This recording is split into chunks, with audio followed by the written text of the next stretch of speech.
yang paling baik. Tafaddalallahu biha alaihi, yang Allah karuniakan kepadanya. Wa idza ahabballahu 'abdan yassara lahul asbab. Kalau Allah sudah mencintai seorang hamba, maka Allah akan mudahkan sebab-sebab kebaikan untuknya. Wa hawwana alaihi kulla asir, dan Allah akan mudahkan bagi dia segala kesulitan. Wa waffaqahu li fi'lil khairat, dan Allah beri taufik kepadanya untuk melakukan kebajikan-kebajikan. Wa tarkil munkarat, dan meninggalkan perkara-perkara kemungkaran. Wa aqbala bi qulubi ibadihi ilaihi bil mahabbati wal widad, dan Allah akan menjadikan hati para hamba mencintainya dan sayang kepadanya. Ini di antara pernyataan indah dari Syekh Sa'di rahimahullahu taala, bahwasanya jika Allah telah mencintai seorang hamba, maka ini adalah anugerah yang terindah. Karena kalau Allah sudah mencintai seorang hamba, Allah akan mudahkan dia segala urusan. Allah akan beri taufik dia untuk mudah melakukan kebajikan. Dia mudah juga meninggalkan kemungkaran. Kenapa? Karena Allah mencintainya dan Allah menjaganya. Oleh karenanya, di antara keutamaan telah dicintai oleh Allah Subhanahu wa taala, sebagaimana disinggung tadi oleh Syekh Sa'di rahimahullahu taala, yaitu diberi taufik oleh Allah Subhanahu wa taala, yaitu akan dibimbing dan diarahkan langsung oleh Allah Subhanahu wa taala. Dalam hadis yang dikenal dengan hadisul wali, kata Allah Subhanahu wa taala dalam hadis qudsi, wa idza ahbabtuhu kuntu sam'ahu alladhi yasma'u bihi wa basarahu alladhi yubsiru bihi wa yadahu allati yabtishu biha wa rijluhu allati yamshi 'alaiha. Jika aku sudah mencintainya, maka aku menjadi pendengarannya, aku menjadi penglihatannya, aku menjadi tangannya, dan aku menjadi kakinya. Dalam sebagian riwayat, wa lisanahu alladhi yantiqu bihi, aku menjadi lisannya yang dia berucap dengan lisan tersebut. Wa qalbahu alladhi yaqilu bihi, dan aku menjadi hatinya yang dia berfikir dengan hatinya tersebut. Maksud dari hadis ini yaitu Allah akan membimbingnya sehingga orang dicintai oleh Allah Subhanahu wa taala, pandangannya terjaga, pendengarannya terjaga, ya. Tulisannya, kegiatan tangannya terjaga. Langkah kakinya dijaga oleh Allah Subhanahu wa taala. Lisannya terjaga, komentarnya terjaga, hatinya pun terjaga. Dia tidak sembarang berfikir, tidak menghabiskan energinya untuk memikirkan yang tidak bermanfaat. Maka jika seorang merasakan tanda-tanda tersebut, bahwasanya pandangannya dijaga oleh Allah Subhanahu wa taala, pendengarannya dijaga oleh Allah Subhanahu wa taala, hatinya tidak dia biarkan liar memikirkan apapun, tapi terarah. Lisannya tidak dia jadikan liar berbicara apa yang dia sukai, tapi semua diarah kepada kebaikan. Maka mudah-mudahan itu tanda bahwasanya Allah telah mencintainya. Karena Allah jika telah mencintai seorang hamba, Allah akan membimbingnya. Kemudian dia mudah meninggalkan kemungkaran. Bagi dia mudah meninggalkan kemungkaran, tidak berat baginya untuk meninggalkan kemungkaran. Kenapa? Dia dibimbing oleh Allah Subhanahu wa taala. Dia begitu mudah juga melakukan kebajikan. Hatinya termotivasi untuk melakukan kebajikan. Kenapa? Karena dia telah dicintai oleh Allah Subhanahu wa taala. Maka ini adalah keutamaan yang paling mulia jika seorang telah dicintai oleh Allah Subhanahu wa taala. Kemudian keutamaan yang kedua, jika seorang telah dicintai oleh Allah Subhanahu wa taala, mustahil Allah akan mengazabnya. Mustahil Allah akan mengazabnya. Dalilnya adalah firman Allah Subhanahu wa taala. Kata Allah Subhanahu wa taala, wa qalatil yahudu wan nasara nahnu abna'ullahi wa ahibba'uh. Qul falima yu'adzibukum bidzunubikum bal antum basyarum mimman khalaq. Kata Allah Subhanahu wa taala, berkata orang-orang Yahudi dan orang-orang Nasara, kami adalah putra-putra Allah dan kami adalah kekasih-kekasih Allah. Wa ahibba'uh maksudnya kami adalah habib-habibnya Allah, itu kami adalah kekasih-kekasih Allah. Maka Allah bantah, qul falima yu'adzibukum bidzunubikum. Kalau kalian memang kekasih-kekasih Allah, kenapa Allah azab kalian? Kalian tidak ada bedanya dengan yang lain. Bal antum basyarun mimman khalaq. Allah, kalian hanyalah manusia sebagaimana yang lainnya. Ada yang Allah azab dan ada yang Allah rahmati. Maksudnya Nabi disuruh membantah orang-orang Yahudi yang mengaku-ngaku mereka adalah ras yang dicintai oleh Allah. Mereka adalah suku yang dipilih oleh Allah Subhanahu wa taala, dan manusia diciptakan adalah untuk melayani mereka, dan mereka adalah kekasih-kekasih Allah. Maka bantahannya mudah, kalau kalian kekasih-kekasih Allah, kenapa kalian disiksa oleh Allah? Bukankah para pendahulu kalian ada yang pernah dirubah menjadi babi-babi dan monyet-monyet? Apakah mungkin sang kekasih menjadikan kekasihnya menjadi babi-babi dan monyet-monyet? Mustahil. Berarti kalian dulu sebagaimana yang lain, ada di antara kalian yang mulia, ada di antara kalian yang diazab oleh Allah karena para pendahulu Yahudi dahulu ada yang dirubah menjadi babi-babi dan monyet-monyet. Maka ini bantahan telak bahwasanya kekasih tidak akan mengadab kekasihnya. Oleh karena jika seorang telah dicintai oleh Allah Subhanahu wa taala, tidak mungkin dia diazab oleh Allah Subhanahu wa taala. Karena bagaimana kekasih akan mengadab kekasihnya. Makinlah keutamaan yang sangat besar seorang dicintai oleh Allah, dibimbing oleh Allah dan tidak akan diazab oleh Allah Subhanahu wa taala. Ma'asyiral muslimin, ikhwan dan akhwat yang dirahmati oleh Allah Subhanahu wa taala. Pembahasan kita tentang bagaimana dicintai oleh Allah Subhanahu wa taala. Adapun mengaku-ngaku mencintai Allah atau mengaku dicintai oleh Allah, kalau hanya sekedar pengakuan maka butuh bukti ya. Makanya Ibnul Qayyim punya perkataan indah, dia berkata laisa sya'nu an tuhib wa innama sya'nu kullal sya'ni an tuhab. Bukan perkara yang penting adalah engkau mencintai Allah, tapi yang paling penting apakah kau juga dicintai oleh Allah Subhanahu wa taala. Betapa banyak orang mengaku cinta kepada Allah namun cinta mereka bertepuk sebelah tangan. Ternyata Allah tidak mencintai mereka. Dari sini pada kesempatan malam hari ini kita akan bahas kiat-kiat apa yang bisa membuat Allah cinta kepada kita. Secara umum tentunya segala amal soleh membuat Allah mencintai kita, dan segala maksiat membuat Allah semakin jauh dari kita. Ya, saya ulangi, secara umum segala amal soleh sekecil apapun akan mendatangkan kecintaan Allah Subhanahu wa taala, dan segala kemaksiatan sekecil apapun mempengaruhi kecintaan Allah kepada hambanya. Namun pada kesempatan kali ini kita hanya memfokuskan tentang dalil-dalil yang datang secara spesifik yang menyebutkan siapa yang melakukannya dicintai oleh Allah. Saya ulangi, secara umum amal soleh itu mendatangkan cinta Allah, tetapi pada malam hari ini kita hanya menyampaikan dalil-dalil Al-Quran dan Sunnah yang secara spesifik menyebutkan ciri-ciri orang-orang yang dicintai oleh Allah. Siapa yang melakukannya maka dia akan dicintai oleh Allah Subhanahu wa taala. Adapun amalan-amalan tersebut, yang pertama adalah ittiba'us sunnah, mengikuti sunnah Nabi sallallahu alaihi wasallam.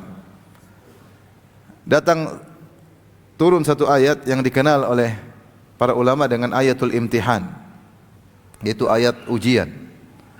Ayat ini turun untuk meminta bukti dari orang-orang yang mengaku-ngaku cinta kepada Allah, sebagaimana disinggung oleh Ibnu Katsir, yaitu idda'a qaumun, sebagian kaum mengaku-ngaku cinta kepada Allah Subhanahu wa taala. Ya. Maka perlu bukti. Mana bukti cinta kalian kepada Allah Subhanahu wa taala? Allah turunkan firman-Nya, "Qul in kuntum tuhibbunallaha fattabi'uni yuhibbukumullah wa yaghfir lakum dzunubakum wallahu ghafurur rahim." Katakanlah wahai Muhammad kepada mereka, kepada orang-orang yang ngaku cinta kepada Allah, in kuntum tuhibbunallah, kalau kalian cinta kepada Allah, fattabi'uni, maka ikutilah aku, yaitu ikutilah sunnah Nabi sallallahu alaihi wasallam. Maka balasannya apa? Yuhibbukumullah, niscaya Allah akan mencintai kalian. Kenapa mengikuti sunnah Nabi berarti tanda cinta kepada Allah? Karena kaidah menyatakan kalau kita mencintai Allah Subhanahu wa taala, maka kita mendahulukan apa yang disukai oleh Allah daripada apa yang kita sukai. Apa yang itsar mahabbillah, mendahulukan apa yang Allah cintai daripada yang kita cintai. Berarti bukti kita cinta kepada Allah. Seperti misalnya seorang suami yang cinta kepada istrinya, maka dia berusaha mencari apa yang disukai oleh istrinya. Berarti dia mencari-cari tahu apa yang disukai istrinya, kemudian dia akan menghadirkan, menghidangkan apa yang disukai oleh istrinya. Ya. Dia mendahulukan kesenangan istri daripada kesenangannya diri sendiri.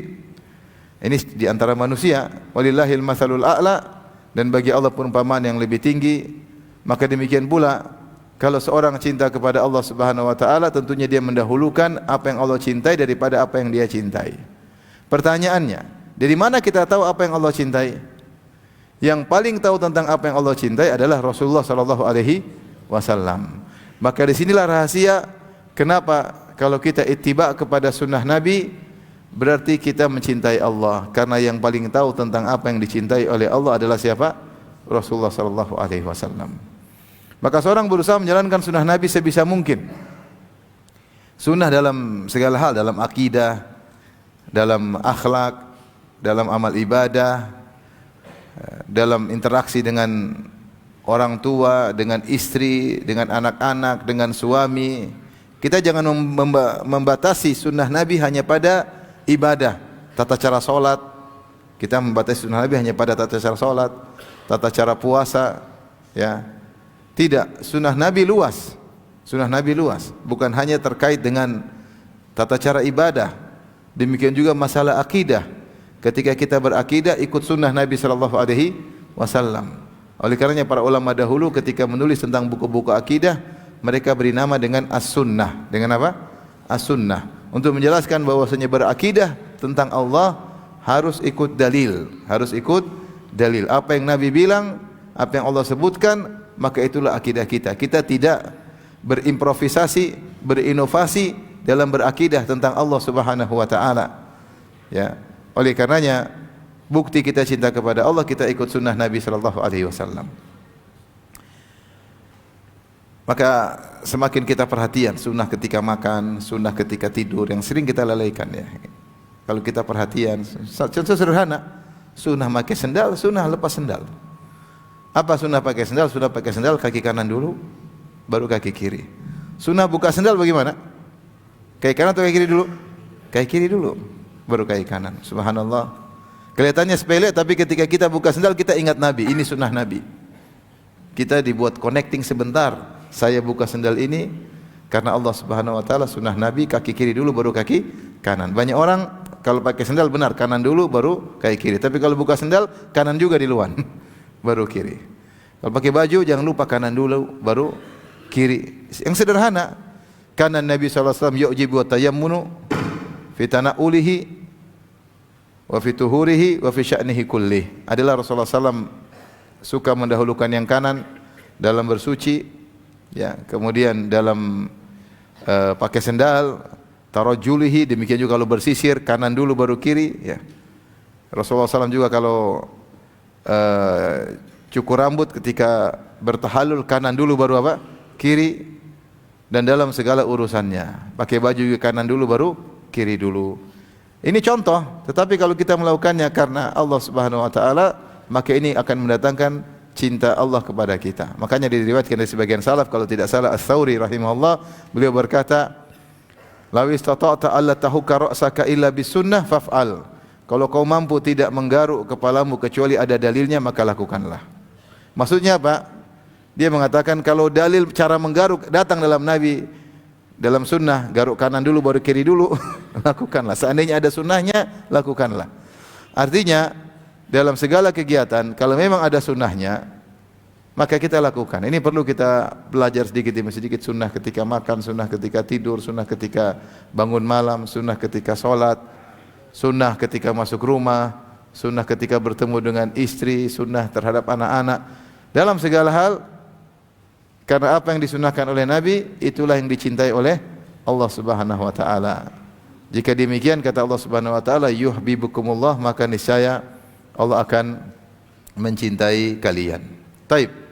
Dalil yang berikutnya selain ayat ini, hadisul wali yang tadi saya sudah singgung. Kata Allah Subhanahu wa taala, "Wala yazalu 'abdi yataqarrabu ilayya bin nawafil hatta uhibbahu." Senantiasa hambaku mendekatkan dirinya kepadaku dengan perkara-perkara sunnah sampai aku mencintainya. Sampai aku mencintainya. Fa idza ahbabtuhu, kalau aku sudah mencintainya, maka aku menjadi pendengarannya, penglihatannya, tangannya, kakinya, lisannya, qalbunya, ya. Tetapi kata Allah dalam hadis tersebut, wala yazalu 'abdi yataqarrabu ilayya bin nawafil. Hambaku senantiasa berusaha mendekatkan dirinya kepadaku dengan perkara-perkara sunnah. Itu perkara fardu sudah dia kerjakan. Namun dia tidak mencukupkan dirinya dengan perkara fardu aja, maka dia berusaha mendekatkan dirinya perkara-perkara sunnah. Maka ini perlu kita ngaji tentang sunnah-sunnah Nabi, belajar tentang kutubus sunnah seperti Sahih Al-Bukhari, Sahih Muslim, ya, Sunan Abi Dawud, Sunan Tirmidzi, Sunan Ibnu Majah, Sunan Nasa'i. Seorang belajar baca, Atau buku-buku yang ringkas seperti Riyadhus Shalihin yang sudah dikumpulkan oleh Nawawi rahimahullahu taala tentang sunnah-sunnah Nabi dalam berbagai macam perkara. Sunnah terhadap orang yang berbuat zalim kepada kita apa? Misalnya memaafkan. Banyak hal ya. Sunnah-sunnah kita kerjakan, tinggal menghadirkan ini sunnah Nabi sallallahu alaihi wasallam. Maka saya melakukannya. Maka Allah mencintai kita. Allah mencintai kita. Semakin banyak sunnah, semakin dicintai oleh Allah Subhanahu wa taala. Jangan bikin bid'ah ya. Tidak ada dalam hadis siapa yang bikin bid'ah semakin dicintai oleh Allah Subhanahu wa taala. Enggak. Sunnah Nabi sudah kebanyakan. Kalau kita mau sibuk dengan sunnah Nabi, kita enggak bakalan punya kesempatan untuk melakukan bid'ah-bid'ah, kreasi-kreasi manusia dalam beribadah. Kenapa? Karena sunnah Nabi sudah terlalu banyak. Mau kita ikuti, maka kita ya mungkin enggak bakalan mampu. Tapi fattaqullaha mastata'tum, bertakwalah semampu kalian. Tapi ini yang pertama. Yang kedua, amal yang kedua agar dicintai oleh Allah Subhanahu wa taala itu zuhud kepada dunia, zuhud kepada dunia. Ini perjuangan hebat agar kita bisa menjadi zuhud kepada dunia. Seorang sahabat bertanya, "Ya Rasulullah, tunjukkan kepada aku amalan ahabbani Allah, yang Allah mencintaiku, dan amalan ahabbani an-nas, yang menjadikan orang-orang cinta kepadaku." Dia minta diajarin suatu amalan yang membuat Allah cinta kepadanya. Maka Nabi menjawab, "Izhad fid dunya yuhibbakallah." Zuhudlah kepada dunia, maka niscaya Allah akan mencintaimu. Apa itu zuhud? Zuhud adalah tarku ma la yanfa'u fil akhirah. Sebagaimana penjelasan Ibn Taimiyah rahimahullahu taala, zuhud adalah meninggalkan perkara yang tidak ada faedahnya di akhirat. Itu tidak ada pahalanya, gampangnya demikian. Zuhud itu apa? Meninggalkan perkara yang tidak ada pahalanya. Nah, mulai sekarang kita melatih diri tidaklah beraktivitas kecuali yang ada pahalanya. Kalau tidak ada pahalanya, maka tinggalkan. Karena itu konsekuensi zuhud. Berarti kita orientasi selalu akhirat. Zuhud itu apa? Memandang rendah dunia. Kalau memandang rendah dunia berarti orientasinya kemana? Ke akhirat. Kalau orientasi ke akhirat berarti pikiran kita selalu cari pahala. Kalau pikiran selalu cari pahala berarti kegiatan yang tidak ada pahalanya kita tinggalkan. Kalau kita terus cenderung dalam perkara yang tidak ada pahalanya berarti kita bukan orang zuhud kepada dunia, tapi kita cenderung kepada dunia. Orientasi kita bukan akhirat. Latih diri kita, latih istri kita, latih anak-anak kita. Selalu pikirannya ada enggak pahalanya di akhirat. Kalau ada kerjakan, kalau enggak usah. Kalau enggak usah. Maka ini mengkonsekuensikan kita untuk selalu ketika melakukan kegiatan ingat kepada akhirat. Dan kalau kita zuhud, maka kita bisa mengamalkan firman Allah Subhanahu wa taala, "Wa ma khalaqtul jinna wal insa illa liya'budun." Tidaklah aku ciptakan jin dan manusia kecuali untuk beribadah kepadaku. Karena asal kita diciptakan, seluruh kegiatan kita harusnya untuk ibadah. Seluruh kegiatan kita harusnya untuk ibadah, karena tidaklah Allah ciptakan jin dan manusia kecuali untuk beribadah kepada Allah Subhanahu wa taala.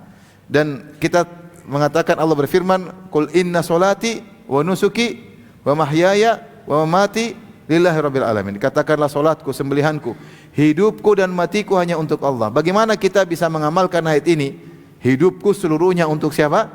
Untuk Allah. Berarti untuk akhirat. Nah, oleh karenanya dalam kegiatan sehari-hari kita selalu sering pasang niat. Ya. Kalau perkara-perkara akhirat seperti salat, baca Quran, insyaallah ada pahala akhirat. Tapi jangan lupa perkara-perkara dunia yang kita kerjakan, kita harus niatkan akhirat. Ya. Bercengkrama dengan istri, niatkan karena Allah Subhanahu wa taala. Manjain anak-anak, niatnya karena Allah Subhanahu wa taala, ya. Senyum kepada tetangga, niatkan karena Allah Subhanahu wa taala. Olahraga, niatkan karena Allah supaya bisa kuat berdakwah, bisa kuat untuk bangun malam, bisa kuat untuk misalnya harus silaturahmi ke sana kemari, ya, untuk kegiatan aktivitas, bisa kuat untuk cari nafkah untuk anak istri, niatkan karena Allah. Cari nafkah, niatkan karena Allah. Dalam hadis wa huwa yahtasibuha, kata Nabi sallallahu alaihi wasallam, seorang berinfak kepada keluarganya wa huwa yahtasibuha, dan dia berniat mencari pahala karena Allah, maka dia dapat pahala. Lasta tunfiqu nafaqatan tabtaghi biha wajha Allah illa ujirta 'alaiha hatta luqmatal lati taj'alu fi fimra'atik. Tidaklah kau menginfak apapun kau mencari wajah Allah kecuali kau dapat pahala, sampai suapan yang kau suapkan ke mulut istrimu, ya. Dan ini kata syurahul hadis, ketika seorang suami sedang menyuap istrinya berarti dia sedang dalam kemesraan, ya. Mana ada suami sambil ngomel nyuapin istri, ada atau tidak? Tidak. Ini biasanya kalau suami nyuapin istri lagi mesra. Makanya biasanya dilakukan waktu masih bulan madu. Setelah bulan madu lewat sudah enggak lagi, ya. Ya. Itu pun kalau dia lakukan karena Allah, ya. Ya betaqi biha wajh Allah, ada syaratnya. Dia mencari wajah Allah. Berarti dia melakukannya karena Allah, dapat pahala. Allah mencintainya karena dia zuhud. Karena dia zuhud. Zuhud meninggalkan perkara yang tidak ada pahalanya di akhirat. Maka saya ingatkan diri saya pribadi dan juga para hadirin hadirat, setiap melakukan aktivitas hadirkan niat sebisa mungkin. Kalaupun kita terlupakan, lupa, kadang-kadang kita melakukan kebaikan kita lupa menghadirkan niat. Mudah-mudahan hukum asal, kalau pernah kita meniatkan, niat itu masih berlanjut terus selama tidak kita batalkan niat-niat yang lain. Ya, misalnya seorang keluar rumah, dia niat pagi ini saya ingin cari nafkah untuk anak istri. Tentu ketika dia niatkan karena Allah, dia akan milah-milih. Karena dia tahu dia cari nafkah karena Allah. Yang haram dia akan tinggalkan, yang syubhat dia akan tinggalkan. Apakah dianjurkan besok lagi dia niatkan lagi? Setiap hari kalau bisa. Tapi kalau ternyata hari-hari berikutnya dia lupa, sebagian ulama mengatakan diharapkan niat awalnya masih berlanjut terus. Tapi kalau dia bisa hadirkan setiap hari itu lebih baik. Agar segala aktivitasnya berpahala karena Allah Subhanahu wa taala. Maka kalau kita benar-benar zuhud, sekarang kita praktekkan diri kita, apapun kegiatan kita coba cek kembali, kita revisi kembali. Saya di grup ini ada enggak pahalanya? Kalau enggak ada, left. Ma'assalamah. Kalian tidak ada pahalanya, left. Baik. Saya kumpul sama teman-teman, ya. Kita bikin aktivitas, ada enggak pahalanya? Enggak ada. Ya sudah, enggak usah. Ibu-ibu kalau pengen beli tas mahal, ada enggak pahalanya di akhirat? Ini beli tas, ada pahalanya enggak? Pahala dari mana beli tas mahal? Dari sisi mana pahalanya? Kalau enggak ada pahalanya, enggak usah. Enggak usah, ya. Ya. Istri saya pernah minta belikan sesuatu yang mahal. Saya bilang, Abi belikan. Kamu siap dihisab? Abi jangan gitu. Kamu siap dihisab enggak? Ya enggak lah Bi. Ya udah enggak usah. Padahal saya enggak mau beliin. Mau saya mulai latih diri kita seperti itu. Beli apapun siap dihisab enggak? Siap. Kenapa? Ada manfaatnya. Silakan, enggak ada masalah. Saya misalnya beli mobil bagus buat apa? Buat bisa safar, bisa silaturahmi. Kalau mobil bagus, kalau punya uang jangan maksakan. Kalau enggak mampu ya sudah. Kalau selama mampu dan bisa dihisab dan ada manfaatnya kerjakan. Itu namanya zuhud. Zuhud. Dulu waktu saya pernah nemani Syekh Sa'ad Syastri hafizahullah taala. Setiap Syekh kita ke sini, kata Syekh, entah dia bercanda dia mengatakan, "Hal yanfa'uni fil akhirah." Ini kau ajak saya, ini ada manfaatnya enggak di akhirat? Ada Syekh, ayo jalan. Siapa ajak ke sesuatu, ayo Syekh kita ke sana ke sini. "Hal yanfa'uni fil akhirah." Ini kegiatan ini ada manfaat buat saya di akhirat enggak? Ada, bismillah jalan. Ya mungkin dia maksudnya untuk ingatkan kita bahwasanya hendaknya ketika beraktivitas harus ada manfaatnya di akhirat agar kita dicintai oleh Allah. Ya, bagaimana kita tidak dicintai oleh Allah sementara yang kita pikirkan orientasi kita adalah akhirat, mencari wajah Allah, mencari akhirat. Maka zuhud itu bukan berarti kita pakai pakaian lusuh, enggak. Zuhud itu masalah hati. Hati, kecenderungan dunia atau kecenderungan akhirat. Kapan kita menjadikan akhirat kita sebagai orientasi, maka dia selalu yang menjadi tolak ukur kita dalam segala kegiatan. Ini ada faedahnya enggak di akhirat? Enggak ada, tinggalin, ngapain? Ngapain? Kumpul-kumpul sana ada faedahnya enggak? Enggak ada faedah akhirat, mohon maaf. Saya cari komunitas yang lain. Kegiatan habisin waktu dari pagi sampai sore, ada enggak manfaat di akhirat? Ada. Kalau ada lanjutin, kalau enggak, enggak. Itulah zuhud di dunia. Izhad fid dunya yuhibbakallah. Maka Allah akan zuhudlah terhadap dunia, maka Allah akan mencintaimu. Taib, di antara sebab amalan yang mendatangkan cinta Allah Subhanahu wa taala adalah mencintai saudara karena Allah Subhanahu wa taala. Ya. Mencintai saudara karena Allah, bukan karena dunianya, bukan karena fisiknya, bukan karena uangnya, bukan karena sukunya, bukan karena satu hobi. Timbul relasi saling mencintai di antara manusia karena sebab duniawi banyak sekali. Saya senang sama dia karena sama hobi main bola. Saya senang sama dia karena sama-sama hobi mungkin misalnya hobi tertentu, sama-sama para pedagang, ya sama-sama suka minum kopi, majelis kopi misalnya. Saya cinta sama dia kenapa? Mungkin sebagian orang cinta kepada temannya gara-gara maksiat, sama-sama suka nonton bioskop misalnya. Banyak. Kenapa saya suka sama dia? Karena sama-sama dari Sulawesi misalnya, sama-sama dari jamaah misalnya. Ini namanya cinta karena dunia. Bukan itu yang dimaksud. Yang dimaksud adalah kita mencintai saudara karena Allah. Kenapa saya cinta dia? Karena dia beriman kepada Allah, saya suka bergaul dengan dia. Karena saya bergaul dengan dia, saya semakin dekat kepada Allah Subhanahu wa taala. Saya bergaul dengan dia karena dia ingatkan saya kepada Allah. Saya bergaul dengan dia, cinta sama dia karena kalau saya salah, dia nasihati. Itu namanya cinta karena Allah Subhanahu wa taala. Ya. Makanya Rasulullah bersabda, "Inna rajulan zara akhan lahu fi qaryatin ukhra." Ada seorang laki menyenggut saudaranya di kampung yang lain. Fa arsadahu Allahu malakan ala madrajatihi. Fa arsadallahu malakan ala madrajatihi. Maka Allah kirim malaikat dalam bentuk manusia nunggu di tempat dia lewat. Akhirnya di tempat tersebut malaikat tegur, "Aina turid? Mana kau hendak pergi fulan?" Kata dia, "Aku ingin menyenggut saudaraku fi hadhil qaryah, di kampung ini." Malaikat bertanya, "Hal laka min ni'matin tarubbuhu 'alaiha?" Apakah kau menjenguk saudaramu ada urusan bisnis? Ada kebun yang kau urus atau ternak yang kau urus? Adakah urusan duniawi? Kata dia, "La illa anni ahbabtuhu fillah." Saya jenguk dia tidak ada kepentingan lain. Saya mencintai dia karena Allah Subhanahu wa taala. Dan kecintaan karena Allah di antaranya mengkonsekuensikan saling berziarah. Maka malaikat berkata, "Fa inni rasulu rabbika ilaika anna Allah ahabbaka li'annaka ahbabtahu fih." Kata malaikat, "Aku adalah utusan Allah kepadamu untuk mengabarkan kepada engkau bahwasanya Allah mencintaimu karena engkau telah mencintainya karena Allah Subhanahu wa taala." Oleh karenanya siapa yang mencintai saudaranya karena Allah, maka ini sangat bernilai di sisi Allah Subhanahu wa taala. Maka Allah mengatakan, "Wajabat mahabbati lil mutazawirina fiyya wal mutabadzilina fiyya wal mutajalisina fiyya." Maka wajib kecintaanku mengenai orang-orang yang saling berziarah karena aku, yang saling mengunjungi karena aku, yang saling berkorban karena aku, yang saling berduduk bermujalasah karena aku. Maka di antara sebab seorang dicintai oleh Allah, dia mencintai saudaranya karena Allah Subhanahu wa taala. Kita mulai menata kembali.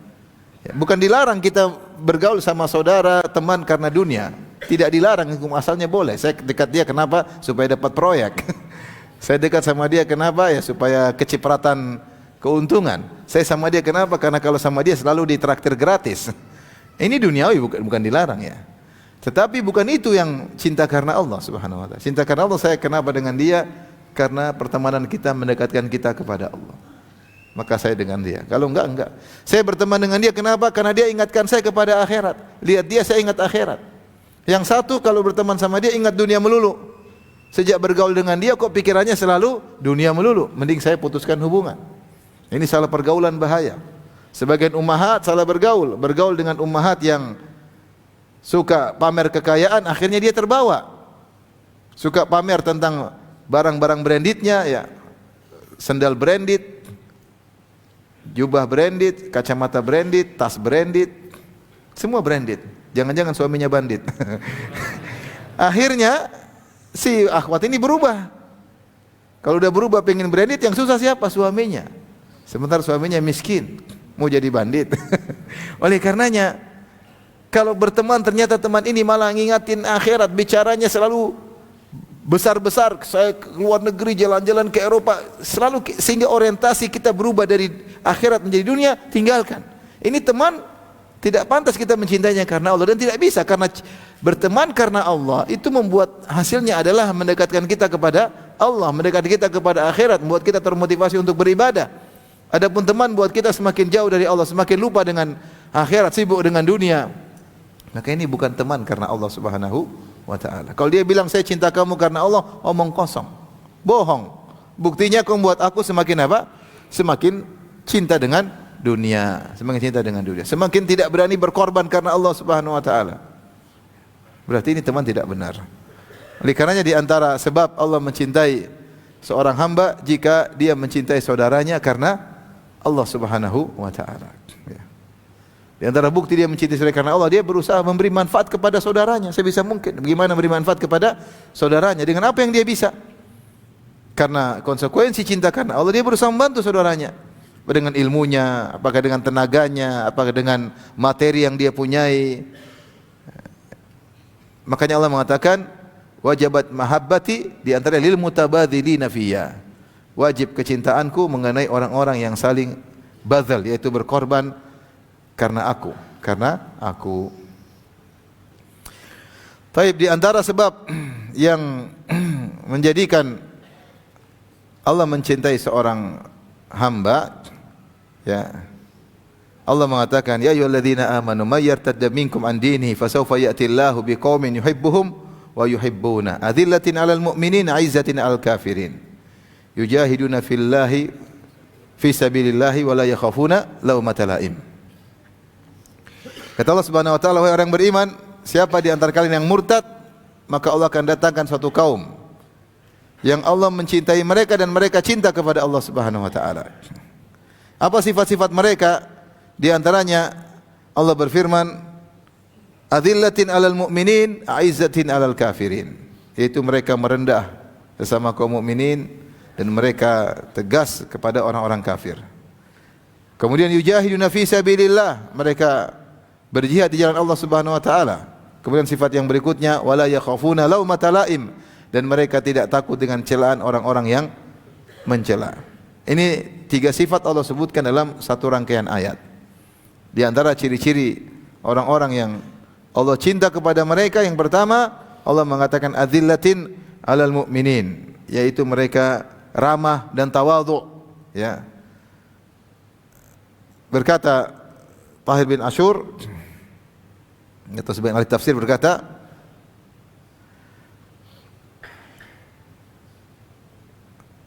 wa yutlaqu adz-dzul 'ala linil janib wat tawadhu.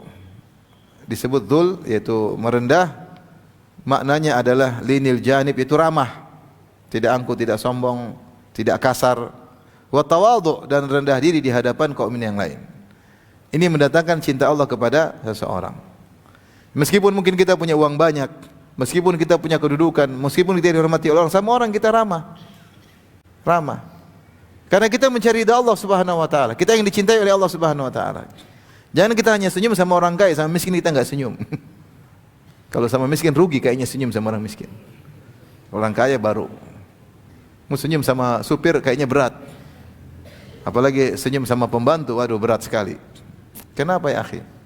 Supir kita orang mukmin bukan? Mukmin. Pembantu kita mukminah atau bukan? Mukminah. Adzillatin 'alal mu'minin, rendahkan dirimu, ya, kepada sesama mukmin. Ya, meskipun dia mungkin pekerja kasar, mungkin dia bawahanmu, senyum, tawadhu, rendah diri, ya, ramah, jangan kasar, jangan sombong. Kalau ingin dicintai oleh Allah Subhanahu wa taala, man tawadhu'a lillah rafa'ahu Allah. Siapa yang merendahkan dirinya karena Allah, Allah akan angkat dia. Bukan merendahkan karena pencitraan, ya.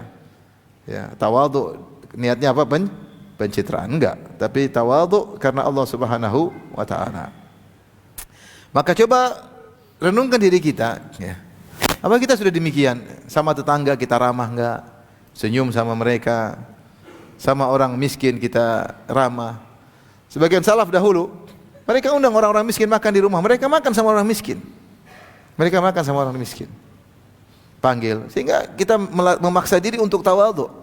Karena kalau kita selalu high class, ya, levelnya tinggi, akhirnya kita kadang-kadang merendahkan yang di bawah. Merendahkannya, ya. Dan itu sangat berbahaya, apalagi menimpa para penuntut ilmu. Kalau mau ditemui kayaknya seorang susah sekali, ada 10 ring harus ditembus. Ini bagaimana seperti ini? Kemudian dengan dalil harus hormat kepada ulama. Ya, namanya cari penghormatan. Yang wajar-wajar saja, yang wajar-wajar saja, ya. Saya pernah ada orang ketemu saya, ya, mengantar makanan pas hajian. Dia heran sih, dia bilang, loh, ya masuk aja, kenapa? Ada kalau Ustaz enggak istirahat kasih. Kenapa? Dia bilang kok mudah? Ya, ini bukan hal mudah, ini biasa. Biasa ada ustaz ketemu kalau saya ada waktu. Dia bilang ada yang lain harus ikut ring 1, ring 2, ring 3. Oh, harus begitu. Ternyata ini apa seperti ini?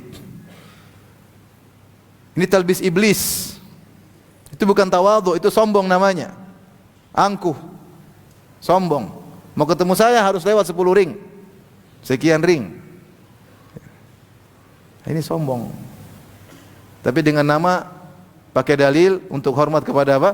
Ulama. Apa begitu cara penghormatan sama ulama? Ya kecuali dia lagi tidur, lagi sibuk ya tahu diri lah. Masa ustaz lagi tidur kemudian, Ustaz, mie ayam mau? Ya enggak lah. Ya. Tapi kalau yang normal, kita bukan juga semua orang ngerubung, enggak ya, normal-normal saja, biasa saja. Saya bukan sedang membicara, maksudnya saya aneh. Karena saya tahu ustaz lain juga seperti itu, seperti saya, tidak ada bedanya. Artinya mereka juga mudah biasa. Kok ada yang aneh? Kemudian dengan dalil bahwasanya akhlak mulia, justru itu akhlak yang buruk. Akhlak yang buruk. Meninggikan diri bukan tawadhu. Tawadhu bukan demikian. Oleh karenanya adzillatin 'alal mu'minin, 'izzatin 'alal kafirin. Semua orang kafir tegas. Punya izzatun nafs, kita tidak merendah-merendah, tidak menghinakan diri kita di hadapan orang-orang kafir. Kalau ada majelis jangan biarkan mereka bicara terus, kita juga bicara. Kenapa kita merendah diri di hadapan mereka? Seperti itu. Izzatun nafs. Tapi di antara agar kita dicintai Allah, merendahkanlah dirimu karena Allah kepada kaum mukminin. Latih diri kita merendah kepada orang yang mungkin hina secara materi, dia hina, tapi belum tentu dia hina di hadapan Allah Subhanahu wa taala, ya. Oleh karenanya kadang-kadang kita terbawa sehingga sok penting, sok sibuk, ya. Kalau sibuk ya enggak ada masalah, tapi kalau jangan sampai seorang kemudian memasang dirinya di level yang tinggi. Hati-hati, ya. Kita tidak zalil alal mu'minin. Di antara perkataan indah, ya, dari Thahir bin Ashur, dia berkata,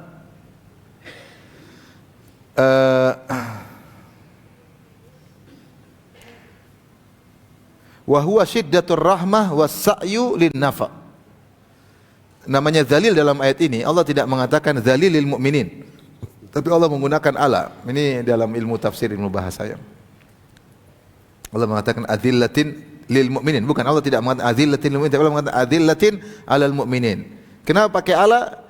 Wa huwa syiddatur rahmah was sa'yu lin nafa, yaitu dia sangat sayang kepada orang beriman dan dia berusaha memberi manfaat kepada orang beriman di depannya. Gimana saya bisa beri manfaat kepada orang depan saya? Walidzalika ulliqa bihi qauluhu 'alal mu'minin. Oleh karenanya dipakai perkataan alal mu'minin. Walitadmin adillah makna musyfiqin. Hanina uddiya bi ala dunal lam. Karena ketika Allah mengatakan ala, menunjukkan dia sangat sayang kepada orang beriman, lembut kepada orang beriman, maka dikatakan ala, bukan pakai lil mu'minin. Seharusnya kalau secara bahasa mungkin adzillatin lil mu'minin, tapi Allah menggunakan ala. Oleh karenanya di antara cara kita agar kita dicintai oleh Allah, kita merendah kepada kaum mukmin siapapun, kita berusaha mikir kasih manfaat sama dia. Makanya di antara doa Nabi sallallahu alaihi wasallam, Allahumma nas'aluka hubbak wa hubba man yuhibbuk wa hubba kulli amalin yuqarribuni ila hubbik. Allahumma nas'aluka fi'lal khairat wa tarkal munkarat wa hubbal masakin. Rasulullah berdoa agar dijadikan cinta kepada orang-orang miskin. Sehingga kita ada kerasa kepeka, lihat orang miskin kasihan.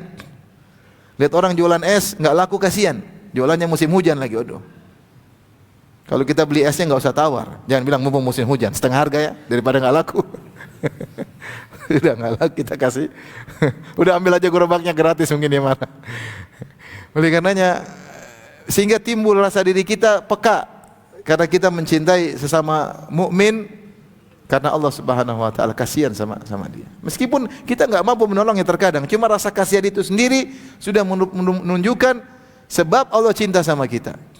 Karena kita adzillah, kita kasihan sama orang beriman yang susah, kita peka, ya, kita enggak tega sama dia. Seperti itu, dan jangan sombong, ya. Makanya ketika Allah Subhanahu wa taala menyebutkan sifat-sifat ibadur rahman, yang pertama Allah sebutkan adalah orang-orang yang tawadhu. Wa ibadur rahmanil ladzina yamshuna 'alal ardi hauna. Dan hamba-hamba Ar-Rahman Di antara sifat yang pertama, mereka berjalan di atas muka bumi hauna, itu mutawadhi'in, tawadhu. Tidak menunjukkan keangkuhan, tidak dengan gestur tubuhnya yang menunjukkan keangkuhan, tidak melihat orang dengan merendahkan, tidak. Dia tawadhu terutama kepada orang-orang beriman. Tahu ini orang iman, beriman, dia tawadhu. Kenapa Allah yang suruh? Saya tawadhu kepada dia karena Allah Subhanahu wa taala. Kemudian di antaranya yujahiduna fi sabilillah. Berjihad di jalan Allah. Jihad ada dua. Kalau ada dibuka jihad yang syar'i dengan pedang, maka dia berangkat. Karena Allah Subhanahu wa taala, jika tidak ada jihad yang syar'i dengan pedang, ada jihad dengan lisan. Bisa dengan, kalau tidak ada jalan dengan lisan, dengan harta. Jihad dengan harta, pintu jihad terbuka. Yujahiduna fi sabilillah, dia berjuang karena Allah Subhanahu wa taala.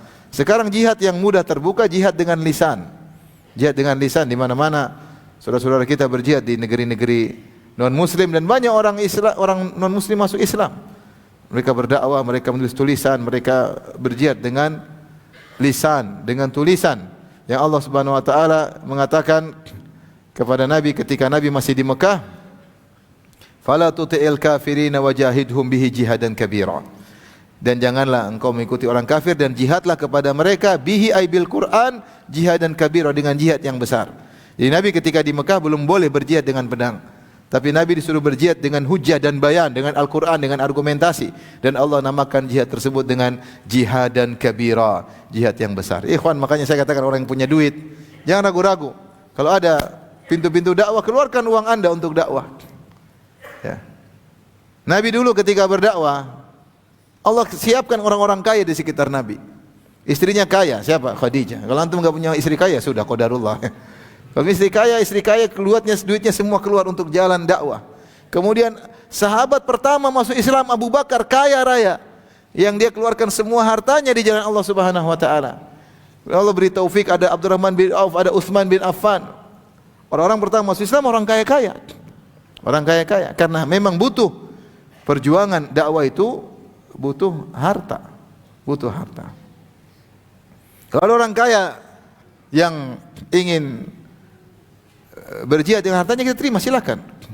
Bikin proyek-proyek dakwah di mana-mana, masih banyak orang butuh dakwah, masih daerah-daerah, masih banyak. Keluarkan uang untuk dakwah agar cahaya Islam tersebar di mana-mana. Ya. Jangan ambil uang dari masyarakat, ya. Jangan ambil uang dari masyarakat. Ya, orang kaya keluarin duitnya. Orang suruh ngaji suruh bayar, kasihan. Ya. Kasihan. Yang dekat 1.300.000, yang jauh 600.000. Kasihan. Kasihan. Kalau bisa ada yang bayarin, kenapa harus mereka bayar? Akhirnya dakwah hanya orang kaya yang bisa menikmati. Ya. Kalau ada yang bisa orang kaya keluarin uang, kenapa? Ya. Ya silakan, begitu cara yang terbaik. Ya.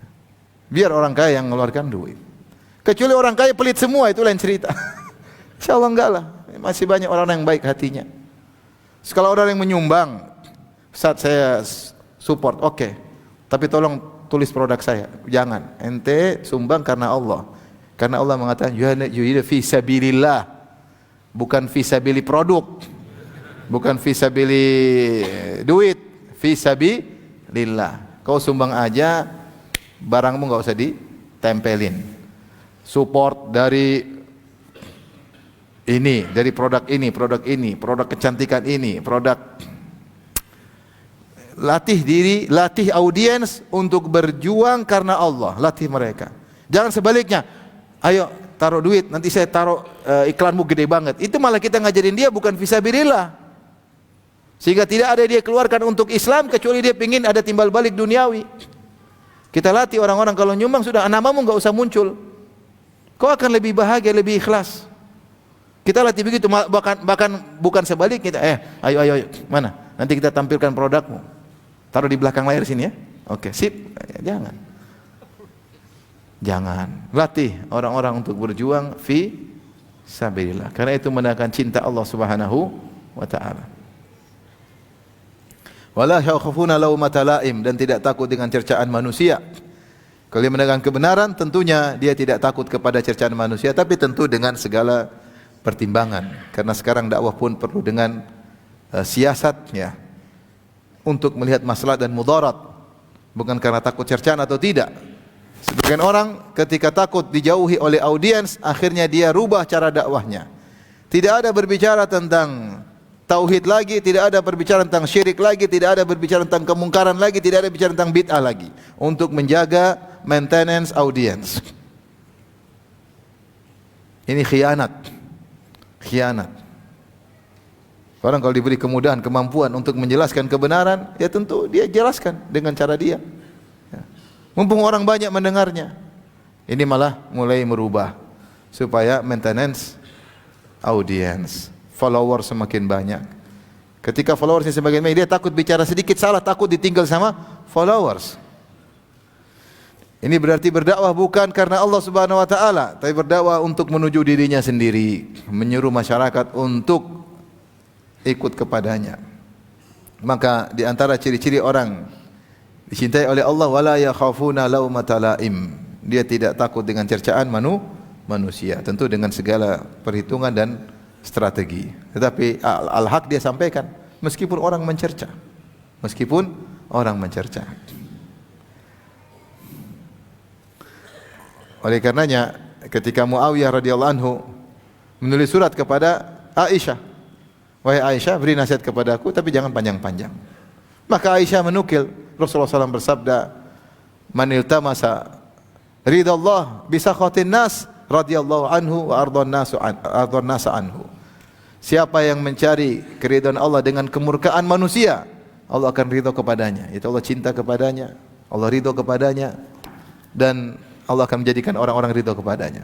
Wa man iltamasa ridhan nas bi sakhatillah sakhitallahu alaihi wa askhatan nas alaihi. Siapa yang mencari keridhaan manusia dengan kemurkaan Allah, maka Allah akan murka kepadanya, Allah menjadikan orang murka kepadanya. Maka seorang menyampaikan al-haq dengan hujah, ya, dengan adab, ya, dan tidak usah takut dengan omongan manusia. Karena itu salah satu cara agar dicintai oleh Allah Subhanahu wa taala. Tapi semuanya bukan ngawur tanpa strategi, enggak. Semuanya perlu siasat, strategi, tapi al-haq tetap harus disampaikan. Taib, di antara ciri-ciri atau amal soleh yang menjadikan Allah mencintai seorang hamba, di antaranya Allah berfirman, wallahu yuhibbul muttaqin. Allah mencintai orang-orang yang bertakwa, yaitu yang melakukan kebajikan dan meninggalkan kemaksiatan.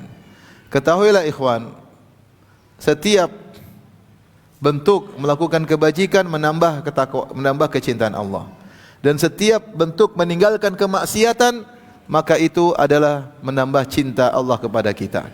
Allah berfirman, wa ta'awanu 'alal birri wa taqwa. Tolong menolonglah kalian dalam kebajikan dan ketakwaan. Saling tolong menolong untuk beramal soleh, saling tolong menolong untuk meninggalkan maksiat. Di antara makna spesifik terhadap takwa yaitu meninggalkan apa? Maksiat. Maka ketika kita sedang browsing di internet, kemudian ada cewek di HP dan sering muncul cewek-cewek yang tidak jelas, makhluk halus muncul di HP, maka segera tundukkan pandangan. Ketika kita tundukkan pandangan, pengaruh Allah semakin cinta kepada kita. Kalau kita mengumbar, maka cinta semakin luntur, semakin luntur. Allah mengatakan, kullil mu'minina yaghuddu min absarihim wa yahfadhu furujahum, dzalika azka lahum, innallaha khabirum bima yasnaun. Katakanlah kepada orang beriman, yaghuddu min absarihim, hendaknya mereka menundukkan pandangan mereka. Seakan-akan konsekuensi dari keimanan adalah mampu menundukkan pandangan. Kita hidup di zaman sulit sekali tundukkan pandangan. Di mana-mana terumbar aurat, di mana-mana terbuka, ya, kecantikan wanita benar-benar dipublish sebisa-bisanya. Semua iklan ada perempuan. Iklan mobilnya kecil, perempuannya gede. Iklan HP-nya kecil, perempuannya apa? Gede. Iklan apapun, isinya apa? Perempuan. Itu yang menarik perhatian. Semakin cantik semakin diperhatikan. Oleh karena seorang bertakwa kepada Allah, dia tundukkan pandangan. Dia tundukkan pandangan karena Allah Subhanahu wa taala. Dia tundukkan pandangan, maka Allah mencintainya. Subhanallah, satu pandangan mempengaruhi nasibmu di alam barzakh. Satu pandangan. Kau umbar, ada pengaruhnya. Kau tundukkan, ada pengaruhnya. Semua kemaksiatan yang kita tinggalkan karena Allah, maka Allah semakin mencintai kita. Oleh karenanya Allah berfirman, "Waliman khafa maqama rabbih jannatan." bagi orang yang takut dengan maqama rabbih ay maqamahu amama rabb indal hisab, yaitu dia takut ketika berdiri di hadapan Allah akan dihisab. Dia takut, maka dia akan mendapatkan 2 surga. Sebagian ahli tafsir mengatakan hamma bil ma'siyah, dia ingin maksiat, tahu-tahu dia ingat dia akan dihisab. Dia ingin melihat yang haram, tahu-tahu dia ingat dia akan dihisab, maka dia tidak jadi. Dia mau telepon cewek nanti dihisab, repot, enggak usahlah. Dia mau browsing lihat apa yang tidak benar, dia takut akan dihisab oleh Allah Subhanahu wa taala. Dia ingin dengar musik-musik ketika bersendirian, dia takut kepada Allah Subhanahu wa taala. Karena sebagian orang, subhanallah, di antara kita banyak yang masa lalunya gelap gulita, bukan kelabu. Ketika dia sudah ngaji terkadang timbul nostalgia masa lalu ya. Saya pernah jalan sama kawan safari dakwah. Ngobrol di jalan, tahu-tahu bukan kawan yang sekarang, bukannya. Pernah zaman dahulu. Jadi kawan itu ternyata kita ke restoran, ternyata dia menjauh. Menjauh ternyata saya lihat dia dari jauh, dia nyanyi, wow, sepuas-puasnya mumpung Ustaz di sana. Subhanallah. Ya, kita semua dulu banyak, bukan semua, dia banyak dari kita yang masa lalunya buruk. Ya. Oleh karena ketika datang setan menggoda kita untuk nostalgia maksiat, kita ingat Allah, kita akan dihisab. Akan dihisab. Allah berfirman, "Innal ladzina taqaw", ini ciri orang bertakwa.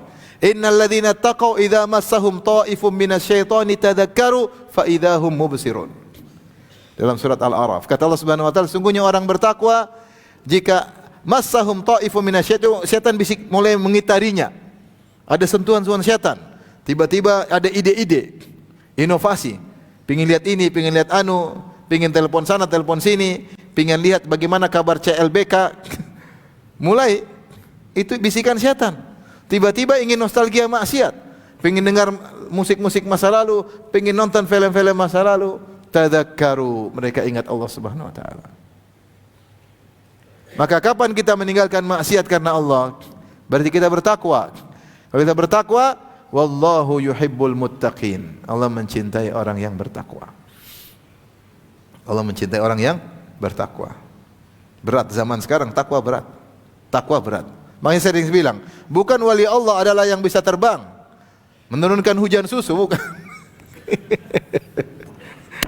Ada di mana, di internet ada orang di Yaman, ya, dia ngaji sama wali-wali, katanya wali-wali. Kemudian disebutkan ada wali nurunkan hujan susu di suatu kota. Wah, luar biasa. Para sahabatnya nggak pernah turunkan hujan susu. Nabi pun tidak pernah turunkan hujan apa? Susu. Ini ada wali, Habib Fulan turunkan hujan susu. Maka dia pun pergi ke kota tersebut. Dia pergi ke masjid, dia cari orang yang paling tua-tua. Karena ini kan cerita turun-temurun. Mungkin orang tua masih tahu cerita kisah itu. Maka dia datang ke masjid, ketemu orang tua kayak Ammi. Om, ini om udah tua ini. Om, pernahkah ada hujan susu di kota ini? Kata Ammi yang sudah tua tadi, ente ke rumah sakit. Bukan itu wali. Wali itu adalah, saya bilang di zaman ini, yang bisa menundukkan pandangannya itu waliullah. Buktinya apa? Karena Allah mencegah dia dari maksiat, berarti Allah membimbing penglihatannya, Allah membimbing pendengarannya. Fa idza ahbabtuhu kuntu sam'ahu alladhi yasma'u bihi wa basarahu alladhi yubsiru bihi.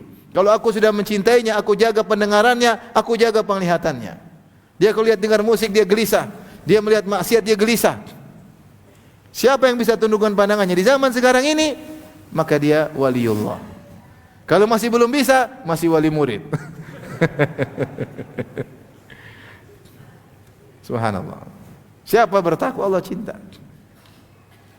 Maka meraih cinta Allah ini bukan hanya angan-angan, perlu perjuangan. Wallahu yuhibbul muttaqin. Allah mencintai orang bertakwa. Yang ketika digoda oleh setan dia sadar saya sedang digoda. Maka dia lawan. Dia ingat bahwasanya dia akan dihisab.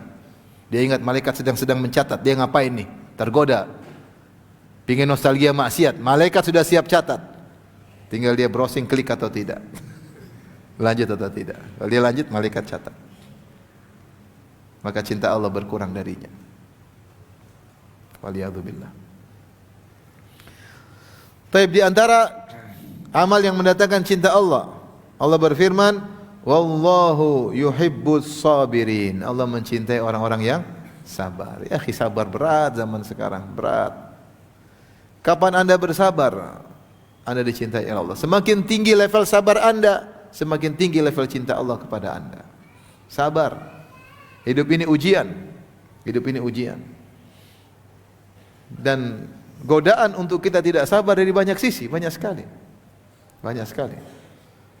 Kita tidak sabar. Oleh karena seorang bersabar dengan 3 model sabar. Sabar dalam menjalankan ketaatan, sabar dalam meninggalkan maksiat, dan sabar ketika terkena musibah. Orang menyangka sabar hanya ketika terkena musibah. Tidak. Sabar itu juga sabar yang luar biasa. Di antara sabar dalam jalan ketaatan, sabar dalam meninggalkan maksiat. Makanya ketika Allah sebutkan tentang ciri-ciri ibadur Rahman, Allah sebutkan banyak amal. Di akhir ayat Allah mengatakan, ulaika yujzaunal ghurfata bima sabaru. Mereka itulah orang-orang yang diberi ganjaran ghurfah, surga yang tinggi karena kesabaran mereka. Apa kesabaran mereka? Ternyata amal-amal soleh. Allah mengatakan, walladzina yabituna li rabbihim sujada wa qiyamah. Butuh sabar salat malam. Wa idza khatabahumul jahiluna qalu salama. Kalau ada orang-orang bodoh kemudian menghina mereka, merendahkan mereka, mereka sabar, tidak menggubris. Sabar. Walladzina yabituna, mereka sabar salat malam. Kemudian di antara kesabaran mereka, wa idza marru bil lagwi marru kirama. Walladzina la yashhaduna az-zura, orang-orang yang tidak pernah menghadiri az-zur, tidak pernah bersaksi palsu. Zur, di antara makna zur adalah maksiat. Mereka tidak pernah hadir acara maksiat. Mereka tidak pernah menghadiri acara keagamaan, agama lain. Di antara makna zur ditafsirkan oleh para salaf, yaitu acara-acara keagamaan lain. Kemudian wa idza marru bil lagwi marru kirama. Kalau mereka melewati perkara sia-sia, mereka lewat aja, tidak mampir. Ini semua butuh kesabaran. Ya. Orang-orang yang bersabar mendidik anak istri. Walladzina yaqulu rabbana hab lana min azwajina wa dhurriyyatina qurrata a'yun. Min dhurriyyatina qurrata a'yun. Mereka sabar mendidik anak dan istri. Setelah itu Allah berkata, ulaika yujzaunal ghurfah. Mereka diberi surga yang tinggi bima sabaru, karena kesabaran mereka. Ternyata salat malam butuh sabar. Kalau enggak sabar enggak bisa continue salat malam. Tawadhu butuh sabar. Alal ardi hauna, tawadhu butuh sabar. Kadang-kadang biar tahu kau siapa saya. Tunjukkan keangkuhan, tunjukkan kesombongan, butuh sabar. Butuh sabar. Ada seorang bertemu dengan seorang alim, dia berkata, "Tahukah engkau siapa saya?" Dia ingin tunjukkan dia jagoan. Kata orang alim tadi, "Engkau, iya saya tahu. Kau berasal dari air mani yang hina. Keluar dari kemaluan 2 kali, dari kemaluan bapakmu masuk kemaluan ibumu, keluar lagi dari kemaluan ibumu. Sekarang kau lagi berjalan, dalam perutmu ada kotoran. Kalau mati tidak dikubur, jadi bangkai yang bau. Itulah hakikatnya. Alam nakhluqkum mimma immahin, kata Allah, tidakkah kami menciptakan mereka dari air yang hina? Falyanzuril insanu mimma khuliq, hendaknya manusia merenungkan dari mana dia diciptakan. Khuliqa mimma indafiq, air terpancar dari kemaluan. Untuk tawadhu butuh sabar. Untuk meninggalkan zina butuh sabar. Allah sebutkan di antara ciri ibadur Rahman, mereka tidak syirik, mereka tidak zina, mereka tidak membunuh orang. Tidak zina butuh sabar. Sebab-sebab zina kita tinggalkan butuh kesabaran. Jadi sabar itu bukan hanya ketika terkena musibah. Menjalankan ketaatan butuh sabar, meninggalkan maksiat juga sabar, dan kita sekarang ini sangat butuh sabar meninggalkan maksiat. Sangat butuh sabar yang luar biasa. Dan siapa yang bersabar, maka akan dicintai oleh Allah Subhanahu wa taala. Jadi Allah berfirman, "Innallaha ma'as sabirin." Allah mencintai orang yang bersabar. Kalau kita lagi enggak mau sabar, aduh, saya ingin dicintai oleh Allah. Saya ingin ditolong oleh Allah, sabar, sabar, sabar. Sabar. Mau marah, sabar lagi. Mau ngeklik, sabar, jangan. Sabar. Matikan HP. Kuota dihabiskan segera, gimana caranya? Taib, di antaranya Allah berfirman, "Innallaha yuhibbul mutawakkilin." Sungguhnya Allah mencintai orang yang bertawakal. Sering kita bertawakal, maka semakin dicintai oleh Allah Subhanahu wa taala. Tertawakal dalam segala hal. Jangan pede dengan diri sendiri, tapi pedelah kalau kita sudah bertawakal kepada Allah. Ya, pedelah kalau kita sudah bertawakal kepada Al-Aziz Al-Hayy, yang maha perkasa, yang maha hidup. Kata Allah, wa tawakkal 'alal azizir rahim alladzi yaraka hina taqum wa taqallubaka fis sajidin. Wa tawakkal 'alal hayy alladzi la yamut. Bertawakallah kepada yang maha hidup yang tidak mati. Bertawakallah kepada yang maha perkasa, yang sangat sayang. Bertawakal kepada Allah. Maka setiap kegiatan ingat tawakal kepada Allah. Kita keluar rumah paling tidak kita baca bismillahi tawakkaltu 'alallahi la haula wala quwata illa billah. Jangan lupa. Dan tawakal itu bukan cuma ketika mencari rizki, bukan ketika hanya melamar akhwat. Ya. Banyak orang tawakal kalau mencari rizki sama melamar, ditolak tawakal 'ala Allah. Diterima tawakal enggak. Tawakal dalam ibadah. Allah mengatakan wa tawakkal 'alal azizir rahim alladzi yaraka hina taqum. Bertawakallah kepada Allah yang melihat engkau ketika kau sedang salat. Salat butuh fa'buduhu wa tawakkal alaih. Kata Allah, beribadahlah, bertawakal kepadanya. Haji tawakal, umrah tawakal, puasa tawakal, dakwah butuh tawakal. Wa ma lana alla natawakkal 'ala Allah wa qad hadana subulana. Para rasul ketika diganggu dia mengatakan, "Kenapa kami tidak bertawakal kepada Allah dalam dakwah kami? Sementara Allah telah memberi petunjuk kepada kami." Jadi jangan batasi tawakal hanya urusan dunia. Salat tawakal agar kita khusyuk. Salat malam tawakal. Sebelum tidur minta kepada Allah bangunkan untuk bisa salat malam. Menghafal Quran butuh tawakal. Ta'lim butuh tawakal. Ngurus anak istri butuh apa? Tawakal. Ya akhi, kita tidak bisa mengandalkan diri kita. Gangguan di luar sana yang bisa menyesatkan anak-anak kita sangat besar. Gangguan di sana yang bisa menyesatkan istri kita sangat besar. Kita enggak mampu hanya mengandalkan kemampuan kita, harus bertawakal kepada Allah Subhanahu wa taala. Kita enggak mampu. Tawakal. Cari rezeki tawakal, ibadah tawakal, haji tawakal. Yang benar, jangan haji visa enggak benar. Haji pakai visa enggak benar terus bilang saya tawakal. Itu tawakal ngawur seperti itu. Tawakal itu jalan yang benar. Baru bertawakal kepada Allah. Bukan pakai cara yang haram kemudian bilang apa? Bertawakal. Oleh karenanya semakin kita sering bertawakal, semakin sering menyandarkan diri kita kepada Allah, maka Allah mencintai kita. Ibu-ibu ngurus anak butuh tawakal. Kalau enggak susah ngurus anak-anak. Anak-anak berat zaman sekarang. Mereka punya dunia sendiri, mereka punya teman sendiri, mereka punya mindset sendiri. Ngeri. Maka kita bertawakal kepada Allah, berusaha mendidik mereka disertai dengan doa, bentuk tawakal kepada Allah Subhanahu wa taala. Kemudian di antaranya innallaha yuhibbul muqsitin. Sungguhnya Allah mencintai orang yang adil. Adil dalam kegiatannya, adil kepada anak-anaknya, adil kepada istri-istrinya kalau lebih dari satu. Kalau cuma satu ya adil melulu insyaallah. Adil dalam menghukum, adil dalam menilai orang, adil ya. Harus adil. Terkadang kita tidak adil dalam menilai orang lain. Terkadang kita tidak adil terhadap anak-anak kita. Terkadang kita tidak adil kepada keluarga kita. Adil. Ya. Allah mengatakan wala yajrimannakum syana'anu qaumin ala alla ta'dilu. I'dilu huwa aqrabu littaqwa. Jangan kebencianmu kepada orang-orang kafir membuat kau tidak adil terhadap mereka. Bahkan kepada orang kafir. Kita tidak boleh berkata tidak adil, harus adil. Harus adil, apalagi kepada sama kaum muslimin. Keadilan sangat diperlukan dan Allah mencintai orang-orang yang adil. Tapi di antara ayat-ayat yang menunjukkan juga cinta Allah kepada seorang, tadi kita sudah singgung, yaitu orang-orang yang bertakwa. Dan di antara ciri-ciri orang bertakwa Allah sebutkan dalam Ali Imran, alladzina yunfiquna fis sarra'i wad dharra. Kata Allah, uiddat lil muttaqin. Allah siapkan surga bagi orang-orang yang bertakwa. Siapa orang bertakwa tersebut? Allah sebutkan 3 ciri. Alladzina yunfiquna fis sarra'i wad dharra wal kadhiminal ghaidh wal 'afina 'anil nas.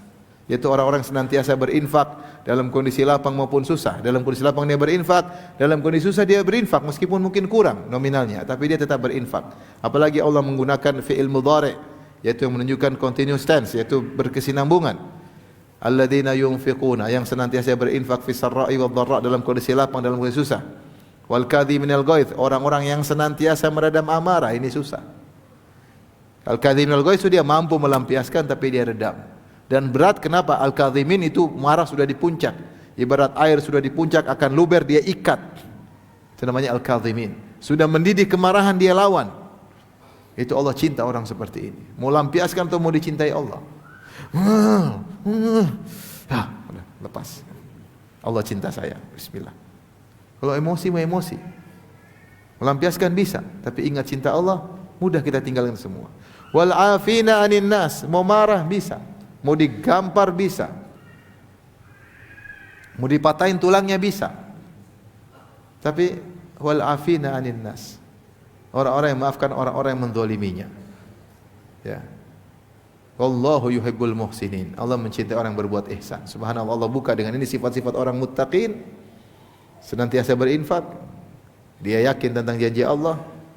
Dia meredam amarah dan dia maafkan orang menzaliminya. Setelah Allah tutup di akhir ayat, wallahu yuhibbul muhsinin. Allah mencintai orang berbuat ihsan. Karena kata para ulama, tidak ada yang bisa melakukan ini senantiasa berinfak, berkesinambungan, tidak berhenti. Dan senantiasa bisa meredam amarah dan senantiasa berlapang dada maafkan orang lain kecuali yang telah mencapai derajat ihsan, derajat yang tinggi, merasa senantiasa dilihat oleh Allah Subhanahu wa taala, sehingga dia tahu bahkan urusan dadanya, urusan hatinya, Allah melihat apa yang bergulir di dadanya. Kalau dia maafkan, Allah tahu. Dia meredam amarah, Allah tahu. Meskipun tidak ada yang melihatnya, tapi dia tahu Allah melihatnya, maka dia telah mencapai derajat ihsan. Demikian, mungkin ada satu terakhir saya sampaikan juga, hadis di mana Rasulullah SAW mengatakan, Inna Allah yuhibbul abda taqiyal ghaniyal khafi. Ini hadis terakhir, hadis Sa'ad bin Abi Waqqas radhiyallahu taala anhu dalam Sahih Muslim. Sungguhnya Allah mencintai seorang hamba yang bertakwa. Sudah kita bahas tadi bertakwa.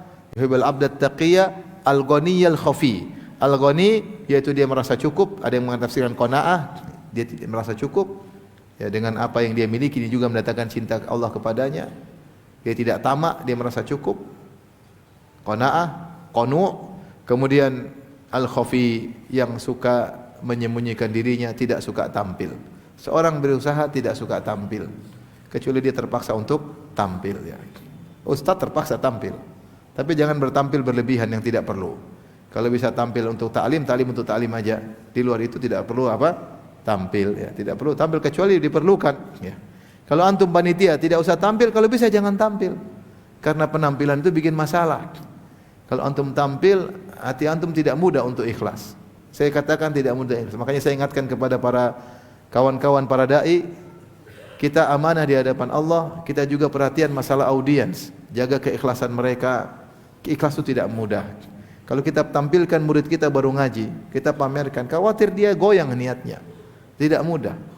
Siapa tidak bangga foto sama ustaz? Bangga atau tidak? Apalagi makan sama ustaz. Apalagi sudah bayar 2,5 juta makan sama ustaz. Bangga atau tidak? Senanglah. Hatinya bagaimana? Wallahu alam, kita enggak tahu. Jaga hati audiens. Jangan suka tampilkan mereka. Ya, kalau kita dekat sama mereka tidak perlu harus dibuat konten. Sedikit-sedikit konten-konten. Kontainer ya. Oleh karenanya khafi itu orang yang tidak suka tampil. Dia sibuk mencari keridhaan Allah Subhanahu wa taala. Yang pikiran dia bagaimana Allah tahu sudah cukup. Allah mengatakan fa innallaha bihi alim, apapun yang kalian infakkan, apa yang kalian perbuatan kebaikan, fa innallaha bihi alim, Allah sudah tahu. Sudah cukup, Allah tahu, selesai. Sebisa mungkin tidak tampil, jangan tampil. Saya punya kawan-kawan luar biasa infak mereka tidak mau tampil. Mereka tidak mau tampil sama sekali. Sedikit pun tidak ingin tampil. Itu kita lihat nyata, ada teman-teman kita yang begitu. Padahal infak mereka miliar-miliaran. Ini yang baru infak 100.000 pingin tampil. Jaga. Ente 100.000 latihan, jangan tampil. Ini infak miliar-miliar tidak pingin tampil. Bahkan kalau disebut marahnya, sebut namanya dia marah. Marah serius, muka merah, marah. Kenapa sebut-sebut nama saya? Latih murid-murid kita seperti itu. Bukan kita tampilkan mereka. Guys. Akhirnya dia terbiasa tampil. Padahal Allah mencintai hamba yang suka al-khafi, tidak ingin tampil. Kalau tidak ingin tampil, dia lebih dekat kepada ikhlasan, jauh daripada riya. Demikian saja ikhwan dan akhwat kajian kita, karena sudah malam tidak ada tanya jawab. Sampai sini saja. Semoga Allah menjadikan kita hamba-hamba yang dicintai oleh Allah Subhanahu wa taala. Apa yang saya sampaikan semoga bisa kita praktekkan dalam kehidupan kita sehari-hari. Subhanakallah bihamdik asyhadu an la ilaha illa anta astaghfiruka wa atubu ilaik. Assalamualaikum warahmatullahi wabarakatuh.